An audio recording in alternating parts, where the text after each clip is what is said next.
You're listening to Cinema IRL, the podcast that throws you into the movie and asks the question, what would you do? Want to drive into the middle of a tornado? No? Doesn't sound like a good time. Yeah, we don't think so either. Amber and Scott discuss Twisters. Twins, we got twins. And now, Cinema IRL. I wish I could switch places for just one day. You find yourself in the unique position. What would you do? Put yourself in my shoes. How do we handle this? What would you do? What would you do? How do you want to handle this? What would you do? Put yourself in my position. What would you do? Now it's your turn. Twins!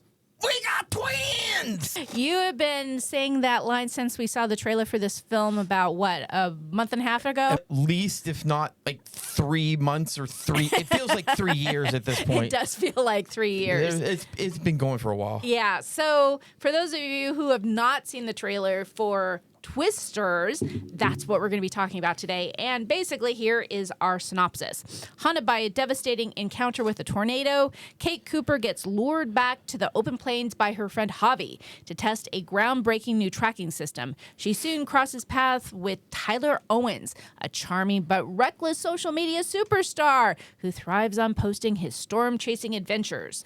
As storm season intensifies, Kate, Tyler, and their competing teams find themselves in a fight for their lives as multiple systems converge over central Oklahoma.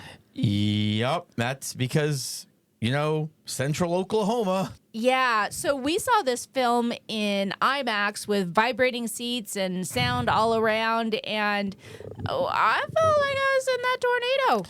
Yeah, and I know you've never lived in Tornado Alley. Oh, thank goodness. I can't even imagine. I grew up in earthquake country, and, you love the devil. The devil you know. Yeah, I've spent probably about a dozen years of my life living in Tornado Alley between my time in Texas and North Dakota. Mm-hmm. And when I lived in North Dakota, I was very young. I think it was like age 3 to 8. And small enough to be whisked away.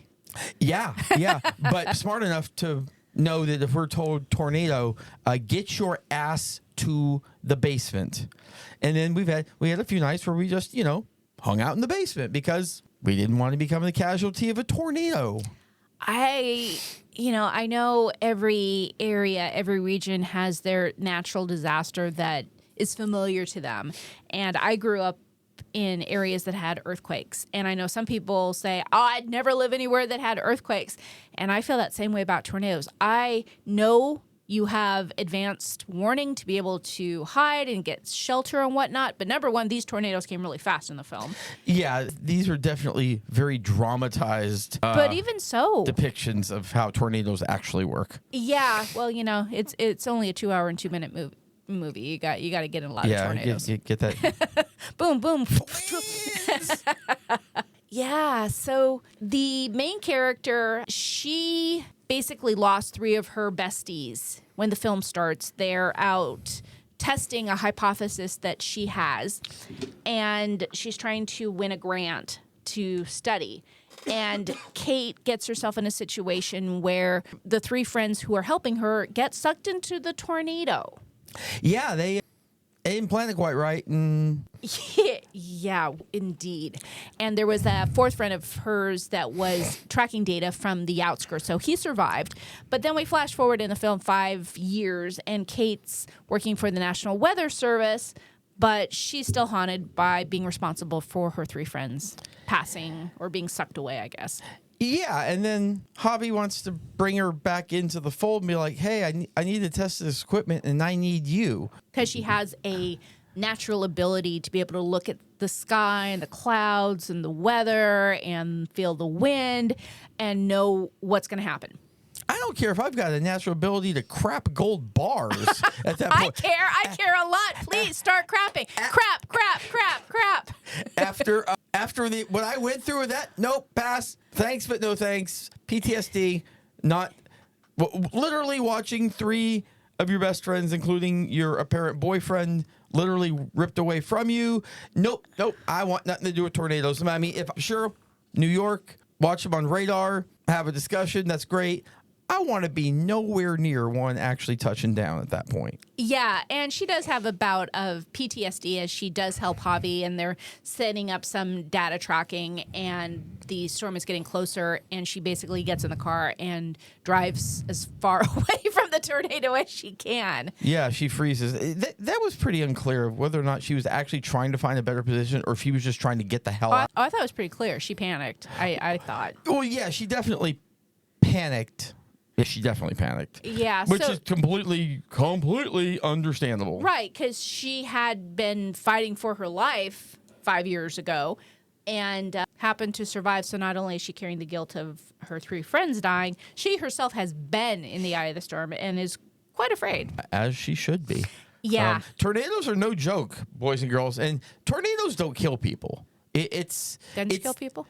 It's the debris that the tornado picks up that's swirling around that gets bashed into you, through you, etc. Yes. So- Cars, power plants, Yeah, rebar. I really like the Hollywood flaming tornado that we got there near the end. Oh my gosh, yes. So the tornado ripped through a power plant, which created a whole big tornado of fire. That was fun. Yeah, that was Hollywood just doing overtime there. Spielberg was like, I need the tornado to flame.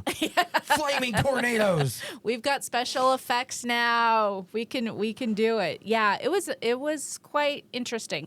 And so she runs into a guy who calls himself a tornado wrangler. What even is? Yeah, so his backstory is he's involved in rodeo, and I'm not going to talk about that. But he chases storms, and they live stream it on YouTube, and they have 1 million viewers who are watching them live stream, and they're shooting fireworks up into the tornado, and they have this decked out truck that drills down to the ground so they can go right into the storm and stay grounded.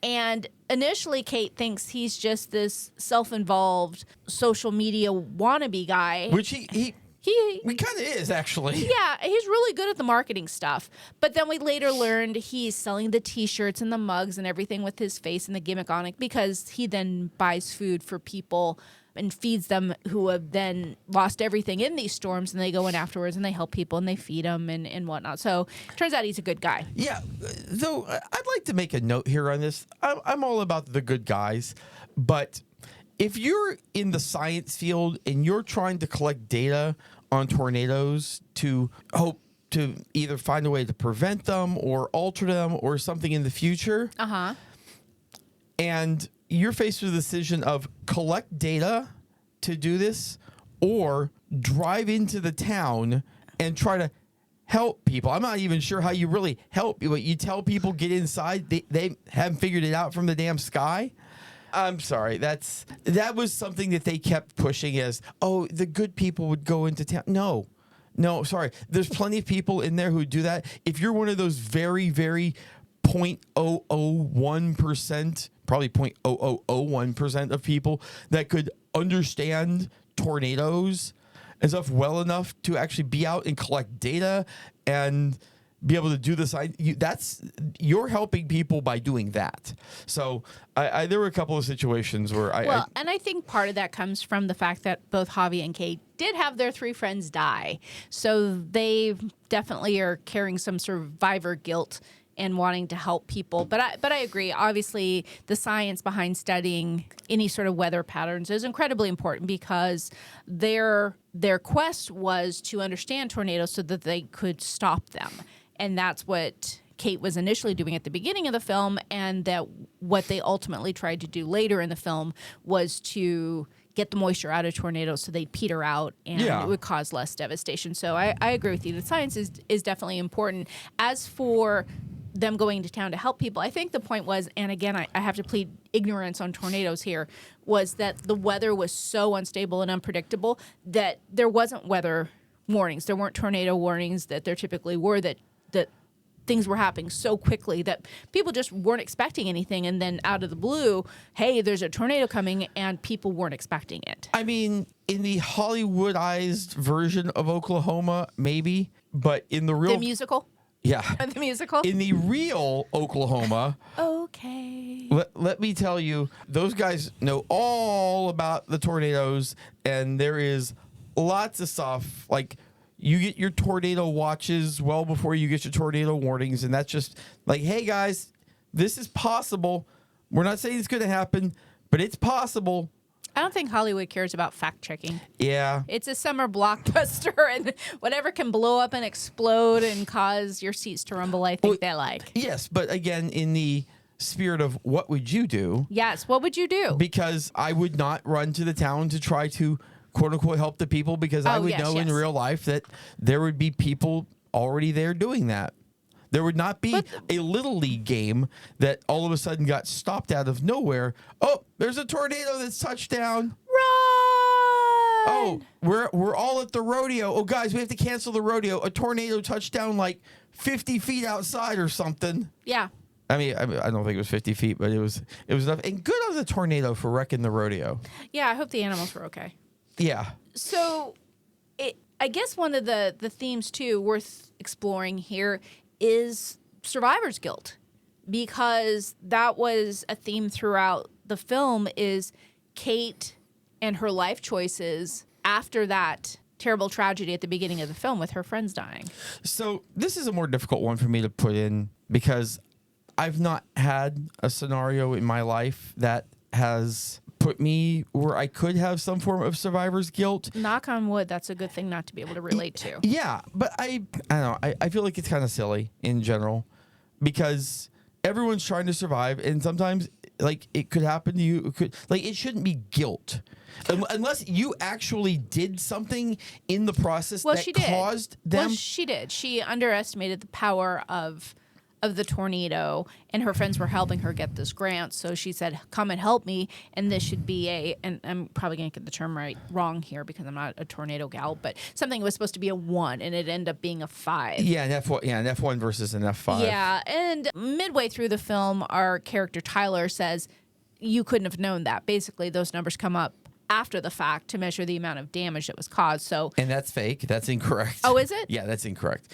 He's like, it's not based on wind speed. The hell it's not. Oh, really? Matter of fact, if you actually watch at the beginning of the movie, when they're at the National Weather Service thing, there's a whole thing describing the categories of tornadoes and the wind speeds needed to hit each of those. Mm-hmm. It has nothing to do with devastation whatsoever. Oh, well, that's reckless movie making. Mind you, schmucks like me believe that. Mind you, an F5 is going to cause more damage than an F1, because it's just like a larger hurricane will cause damage, or a larger earthquake will cause damage. So, I mean, it will mostly follow that, but no, it's Spielberg lied to me. I don't know why the hell they said that. Like, because it's just blatantly false. Wow, I feel duped. Well, it is Hollywood. That's true. You gotta take whatever they give you with a grain of salt. Hey, can I steal your line? What? Twins! We got twins! There you go. Yeah.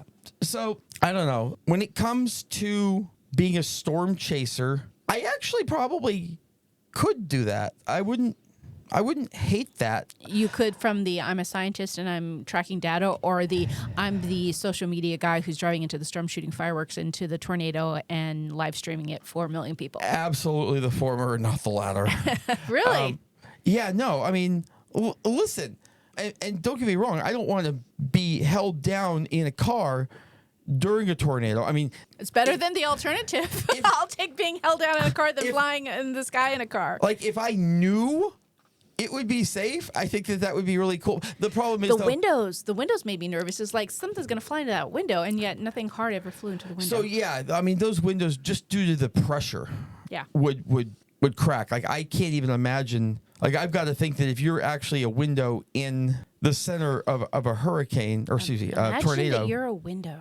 Yeah, I mean, maybe I'm wrong, but I feel like the pressure on that would cause it to crack. Like, I don't think you could reinforce the car well enough. I mean, maybe you could, but you'd be talking like glass that's like literally like a foot thick. I felt like that lacked reality, that there should have been some sort of metal thing, like, you know, at storefronts when they pull down that metal door in the front of them that blocks all the glass so people don't break the windows in the front and loot. I feel like the car windows needed something like that. Well, how are you going to get your social media videos if you got That's true. things all rolled up there? That's true. I guess you got to get it before that. Yeah, as normal, we have to suspend reality a little bit and live in their world. But yeah, I mean, I think that would be a fun thing to do. I'm gonna I'd probably get bored with it though.